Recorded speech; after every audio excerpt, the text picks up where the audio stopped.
Ya casi en la recta final del verano, llegamos a este jueves 7 de septiembre y tenemos este tiempo de reflexión bíblica y de temas de oración y después de una exposición un poco más amplia. Primera de Tesalonicenses capítulo 5 versículo 17 dice el apóstol Pablo: orad sin cesar. Tres palabras: orad sin cesar. Dentro de las bendiciones y desafíos cristianos que encontramos en este capítulo 5 de Primera de Tesalonicenses está esta joya. Somos llamados a orar cuando hay problemas. Somos llamados a orar cuando está todo por solucionar. Es una bendición orar cuando llega la solución. Y agradecemos a Dios la resolución de las dificultades precisamente a través de la oración. Somos llamados a orar cuando hay decisiones que tomar, porque resulta tremendamente fácil decidirse por cosas inmediatas con tanta celeridad que no esperamos en oración. Agradecemos al Todopoderoso el rumbo tomado a través de las sencillas palabras de una oración. Somos llamados, invitados, desafiados a orar en un tiempo en el cual todo el mundo tiene muchas cosas de las que informar, que contar, que decir, pero que no se interesa por nada. Encontramos discernimiento, sabiduría cuando expresamos y exponemos nuestro corazón delante de Dios para que Él lo examine todo, para que Él nos examine todo nuestro corazón y nosotros, siguiendo el consejo del apóstol, podamos examinarlo todo y retener lo bueno. Por eso damos gracias a Dios por la grandeza que es conocerle. Es imprescindible orar si queremos vivir conforme a lo que Dios espera de nosotros, porque únicamente en comunión con Él podemos vencer a Satanás. Y damos gracias a Dios en oración, porque Él nos da la victoria sobre el pecado. Es sencillamente genial que únicamente con un corazón sincero delante de Dios, las palabras de nuestra oración llegan hasta el mismo trono celestial. Creo que no tenemos suficientes palabras para agradecerle que Él nos escuche así. Y un día, cuando el tiempo ya no exista, daremos gracias a Dios porque nos pidió que no dejásemos de orar. Que a pesar de que estuviese todo en contra de nosotros, e incluso a pesar de que todo fuera bien, no dejásemos de orar. Y ese día, cuando el tiempo ya no exista, le manifestaremos nuestro agradecimiento porque con la oración y a través de la oración hemos conocido algo del corazón de Dios.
Bien, y vamos a tener este tiempo de predicación, de meditación, un poco más extenso que al comienzo. Quiero en este jueves ir al libro de Proverbios, concretamente al capítulo 1 y versículos 5 al 9. Proverbios 1 del 5 al 9. Dice así: oirá el sabio y aumentará el saber, y el entendido adquirirá consejo. ¿Para qué? Para entender proverbio y declaración, palabras de sabios y sus dichos profundos. El principio de la sabiduría es el temor del Señor. Los insensatos desprecian la sabiduría y la enseñanza. Oye, hijo mío, la instrucción de tu padre y no menosprecies la dirección de tu madre, porque adorno de gracia serán a tu cabeza y collares a tu cuello. Desde luego, el libro de Proverbios es un libro apasionante, que no solamente tiene buenos consejos o proverbios o refranes, sino que tiene el mensaje de Dios, que esto es lo importante. Desde luego, el texto es muy elocuente. Oirá el sabio, y aumentará el saber. Desde que conocemos a Cristo, estamos llamados, estamos desafiados a crecer en Él, a vivir una vida de discipulado. Y el discípulo imita, copia, se apropia del ejemplo de su maestro, y no solamente en lo que dice, sino en lo que hace. Y la actuación es el mejor ejemplo. Todos seguramente recordaremos gestos, actitudes de personas que nos han hablado más que sus miles de palabras. Como digo, el libro de Proverbios no solamente es un libro de consejos, que podríamos quedarnos en un libro de autoayuda, pero es que el libro de Proverbios no es un libro de autoayuda, es un libro de que nos habla de cómo Dios nos ayuda si nos dejamos llevar por Él. Oirá el sabio y aumentará el saber, y el entendido adquirirá consejo para entender proverbio y declaración, palabras de sabios y sus dichos profundos. El principio de la sabiduría es el respeto, el temor del Señor. Cuando caemos en la trampa, o mejor dicho, cuando creemos que lo sabemos todo, es una trampa que nos hemos tendido a nosotros mismos. Y no hay mayor insensato que hacerse trampas a uno mismo. Recuerdo hace años una niña, una moza, que hacía trampas jugando ella sola y se enfadaba. Se creía sus propias trampas. Cuando creemos que lo sabemos todo de Dios, pues nos engañamos a nosotros mismos. Y es una profunda necedad. Dice que el que no quiere aprender de Dios es un insensato, es un tonto. Un autosuficiente es alguien que es estorbo a su propia vida. Un autosuficiente estorba su vida y estorba la vida de aquellos que conviven con él. Dios quiere que no seamos ninguno de nosotros, pero probablemente nos hemos encontrado en el trabajo, quizá en la familia, en cualquier entorno, a alguien así. Es imposible estar con esa persona, porque un autosuficiente piensa que los demás le deben todo, cuando todos nos debemos a todos. Pero sobre todo, un autosuficiente, y para mí es lo más dramático de todo, un autosuficiente es un estorbo a los propósitos de Dios a su propia vida. No tenemos mucho tiempo en este margen, en esta reflexión, pero podemos recordar al joven rico. El joven rico se creyó tan autosuficiente que pensó que Dios tenía una deuda con él, que los demás eran muy tontos, que Dios no le llegaba a la altura del zapato. El joven rico, que tenía tantas y tantas cosas materiales, era un pobre infeliz. El joven rico era tan pobre que lo único que tenía era mucho dinero. Desde luego, avancemos. Avancemos en el conocimiento de Cristo. Y en este jueves, que hemos tenido estos temas de oración hace un instante, ahora en la reflexión previa, que Dios nos está dando una oportunidad de avanzar en Él, de crecer en Él, de oír sabiduría para aumentar nuestro saber, nuestro conocimiento. Como decía el filósofo, yo solamente sé que no sé nada. Y cuando vamos creciendo en el Señor, si algo nos damos cuenta, es que nos falta mucho por aprender. Cuando pienso que un tema de la Escritura no necesito estudiarlo, no necesito meditarlo, porque ya me lo sé, entonces estoy siendo un insensato que desprecio la sabiduría de Dios y la enseñanza de Dios. ¿Cuáles son las consecuencias prácticas de todo esto? ¿Cuáles son las consecuencias prácticas de tener respeto a Dios? ¿Cuáles son las consecuencias prácticas de escuchar la voz de Dios? Pues que daremos instrucción a nuestros hijos. Versículo 8, oye, hijo mío, la instrucción de tu padre, y no menosprecies la dirección de tu madre. Esa mano derecha, esa mano genial que siempre tienen las madres y que también tienen los padres. Porque cuando vivo la realidad de querer crecer en el Señor, de conocer más a Dios, entonces somos un libro abierto a los demás. Cuando estamos llenos de Dios o cuando estamos vacíos, esto se nota, es como el sudor o la tos, que no se puede disimular, no se puede evitar. No puedo ser un libro de bendición a mis hijos, a mis nietos, a mis sobrinos. No puedo ser un libro de bendición a mis hermanos en la iglesia si mi corazón, si mi testimonio sobre todo, dice otra cosa.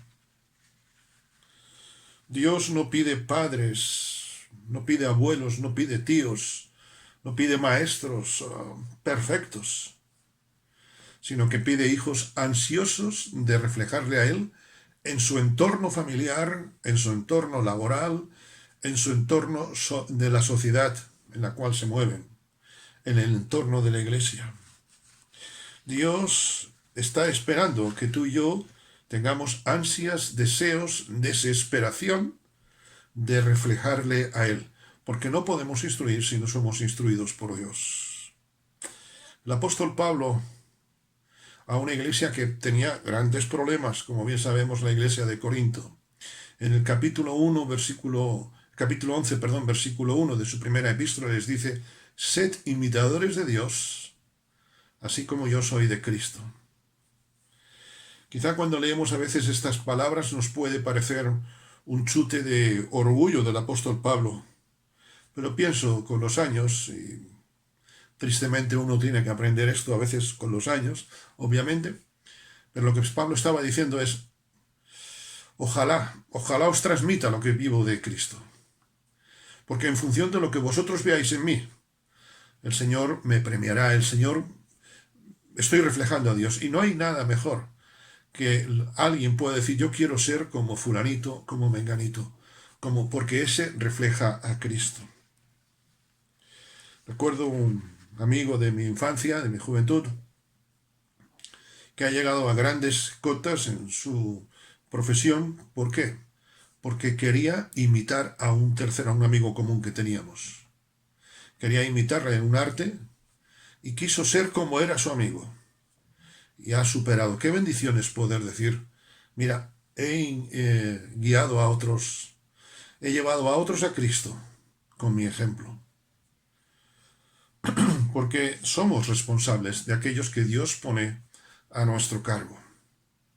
Somos responsables de qué enseñamos a nuestros vecinos, que no conocen a Cristo, a nuestros familiares que no conocen a Cristo. La Biblia está llena de parámetros de cómo conducirnos en ese aspecto, en cómo instruir, en cómo dirigir en esa mano izquierda, valga la expresión, a aquellos que Dios pone a nuestro cuidado. Somos responsables, en definitiva, también de aprender de aquellos a los que Dios nos ha puesto en la vida. Y Dios nos pone a personas, hermanos, familiares, como referente. Soy responsable de lo que aprendo de ellos.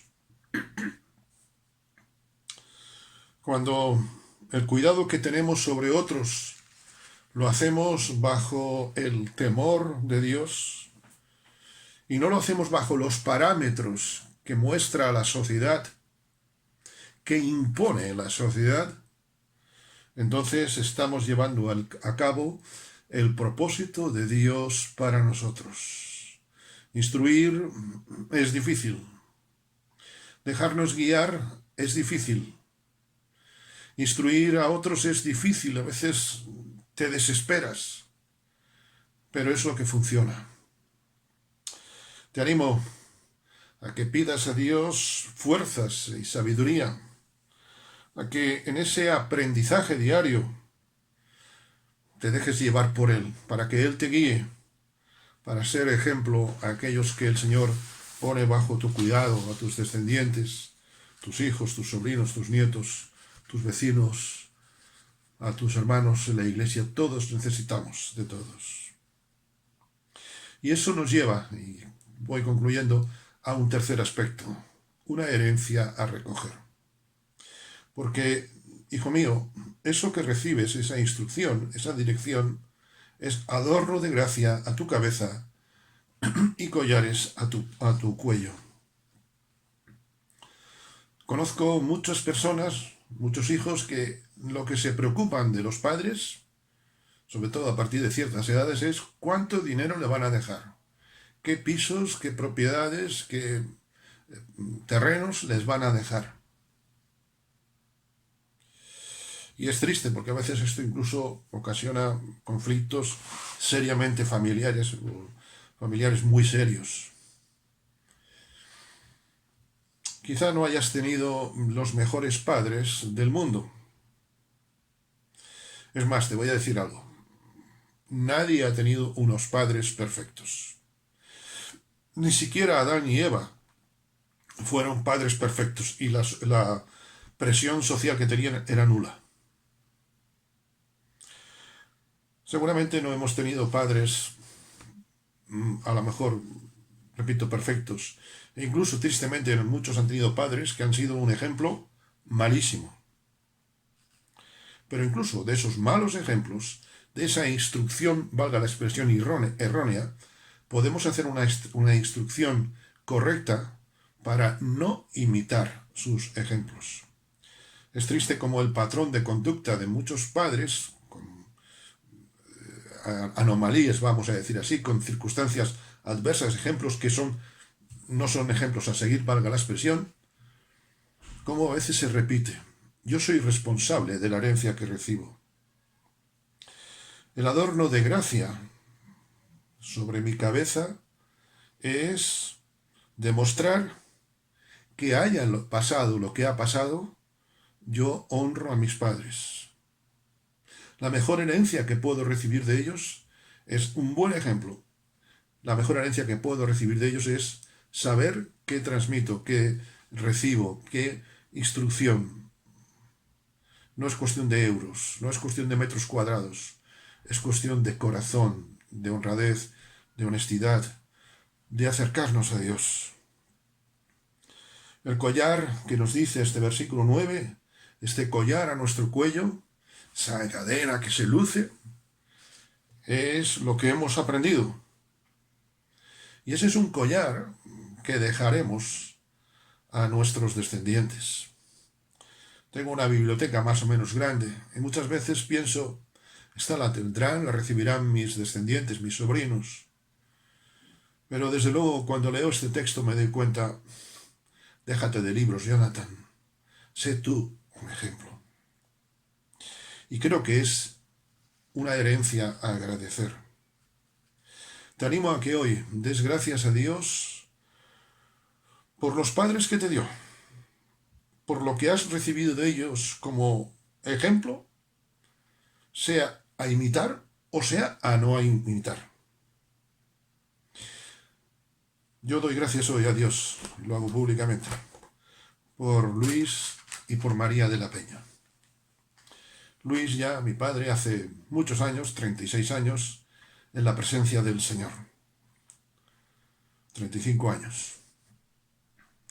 María, con sus años, aún no me reconoce, su edad ya es más de 90 años pasados, pero ella no me reconoce, pero yo sí.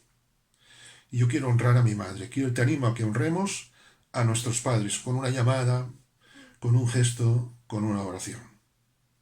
¿Lo haremos? Recuerda, el principio de la sabiduría es el temor de Dios. Que Él te bendiga.